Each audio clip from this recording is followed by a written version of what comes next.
你有没有发现，现在原神对于元素反应的设计思路是把元素反应当成一种增伤启动器来设计？往前说有龙王、夏沃雷，那这个版本有克洛琳德，他们的伤害还有功能性都拆分了一部分在被动天赋里，然后都需要用元素反应去启动。龙王是水元素反应叠层，克洛琳德是雷元素反应叠层，夏沃雷是超载启动减抗。当吃满被动天赋以后，输出角色的数值其实给的都还挺足够的。比如咱们这个决斗代理人的天赋贡献的输出差不多占总伤害的 40%。按照这个思路，那未来是不是还会有其他元素反应的这种叠层设计呢？然后我发现一个挺有趣的事情，就是枫丹角色在本质上它其实都不是人，对不对？龙王是提瓦特的古龙嘛，其他的枫丹人都是纯水精灵变的呀。虽然他们长得像人吧，但他们本质上都属于提瓦特的元素生物呀。那么这些元素生物，它可以利用元素反应启动增伤，或者说给自己带来一些功能性，好像从设定上就合情合理。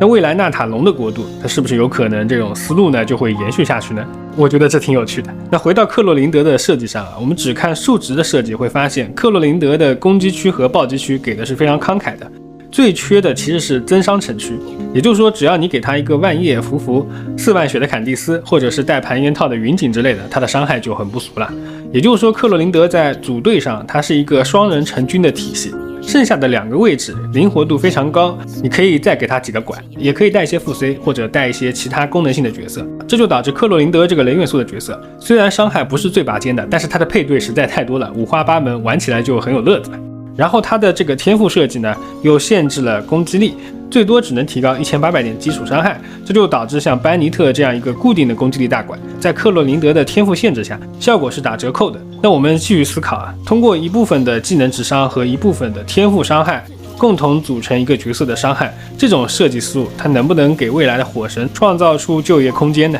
你看如果我们把火神设计成大云锦或者大申鹤的这种类型，当角色造成伤害的时候，基于角色自身的攻击力和火神的技能倍率提高造成的伤害。比如说我这个克洛琳德攻击力是2087点，然后火神的增伤技能倍率是100%，那就相当于火神给了克洛琳德一个和自己天赋差不多的增伤效果。而且这样的设计还能小小的绕开一下其他模型，比如说生命值模型精通模型，因为这些角色本身的攻击力可能只有1000出头，那么对于他们的提升就没有攻击力模型那么多。是不是感觉这个思路还行？